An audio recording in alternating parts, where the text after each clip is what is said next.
Matt, thanks so much. Jason, thanks for joining us. I did ask you about a possible forthcoming SPAC deal a few days ago. You didn't give much away despite this massive deal coming. So tell us now, why SPAC with a deal this big instead of a traditional IPO?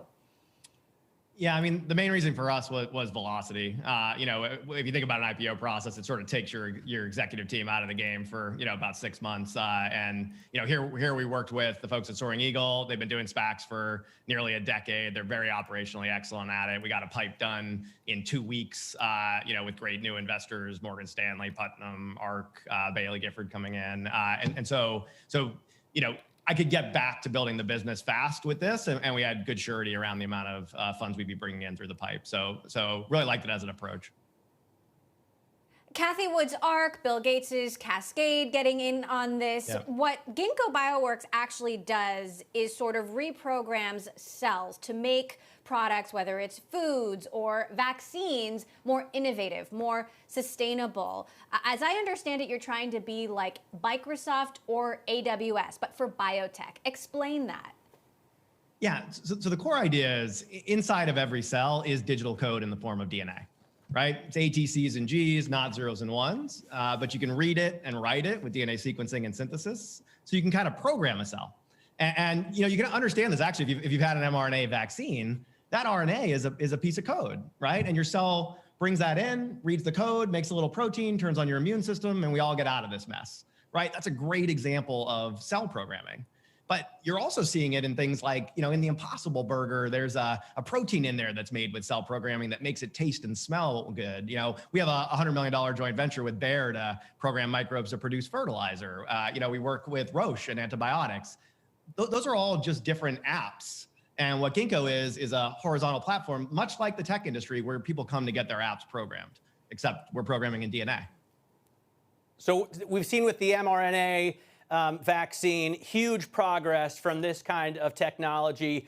What else do you expect to be able to achieve? Because it's not just, you're the organism company, but you also work with, electronics and other kinds of actual mechanisms. How do those two things go together?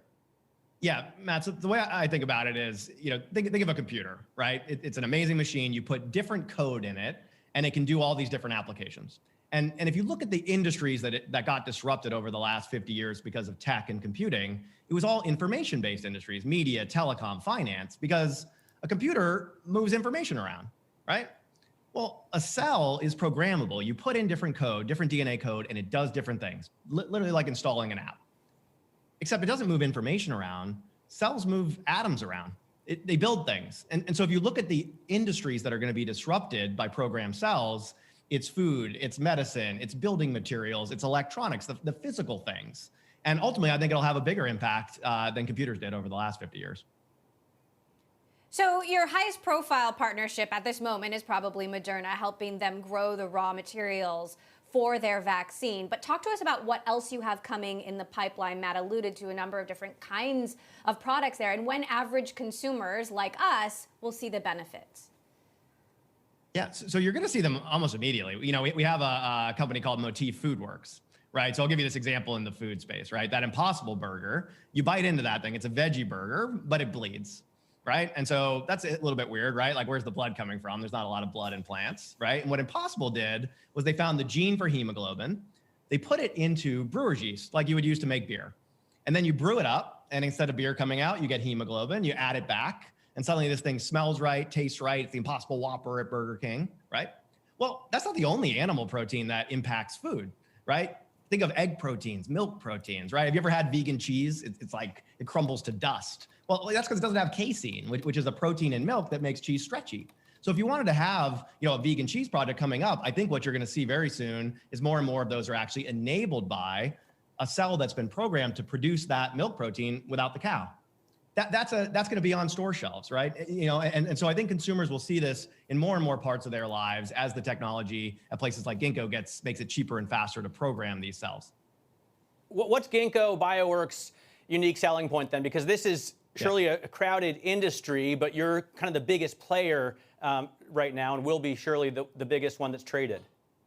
Yeah. So what's unique about us is we operate more like a platform tech company. right? So I'm not trying to launch that vegan cheese or that vaccine or, that antibiotic or whatever.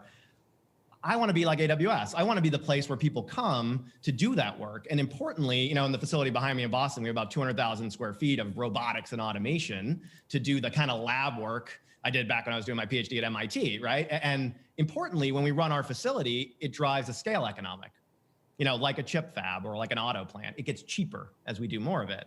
And so our bet at Ginkgo is we'll have sort of a tech platform future. Right? We'll touch all of the end applications and people will come to us because we just make it easier. That's what's unique about us.